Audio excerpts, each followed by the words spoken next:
மசிச்சு விட்டுக்கோங்க.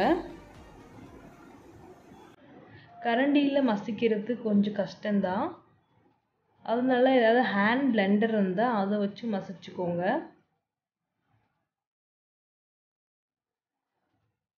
அடுத்து ஆப்பிளை போட்டு அதையும் நல்லா மசிச்சுக்கோங்க.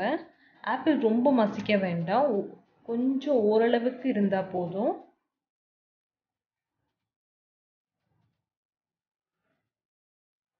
ரொம்ப மசிச்சு விட்டால் ஜூஸ் மாதிரி ஆகிடும். இந்த அளவுக்கு இருந்தால் போதும்.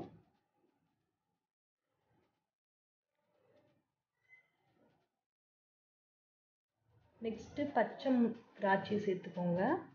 கூடவே ஒரு 4-5 கருப்பு திராட்சையும் சேர்த்துக்கோங்க.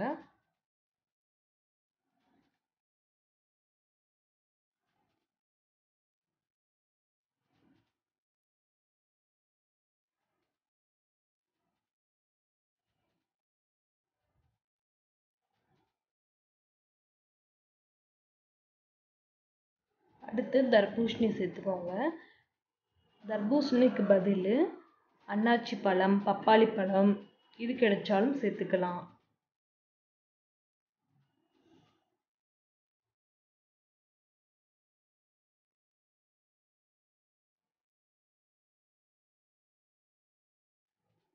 முடிஞ்ச அளவுக்கு இதை கையிலேயே செய்ய ட்ரை பண்ணுங்க, மிக்சிலெலாம் செய்ய வேண்டாம்.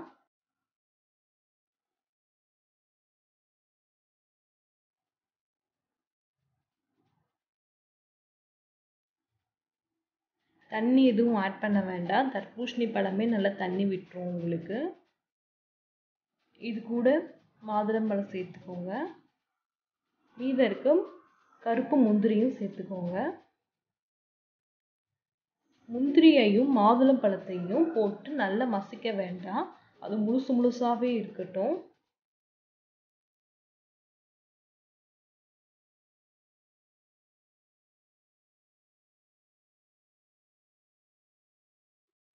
நெக்ஸ்ட்டு நாட்டு சர்க்கரை இல்லைன்னா நன்னாரி சர்பத் சேர்த்துக்கோங்க.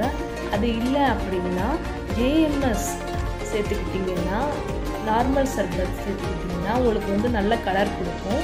நன்னாரி கலர் கம்மியாக தான் கொடுக்கும். உங்களுக்கு கடையிலலாம் அதனால அதை சேர்க்குறனால தான் நல்ல ரெட் கலரில் இருக்குது. இது கொஞ்சம் கலர் கம்மியாக தான் இருக்குது.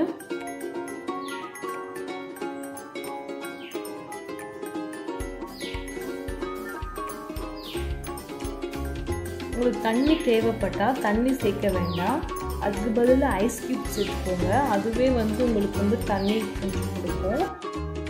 தண்ணி சேர்க்க பிடிக்கலை அப்படின்னா நீங்கள் டைரெக்டாக அதை ஃப்ரிட்ஜில் வச்சு யூஸ் பண்ணலாம்.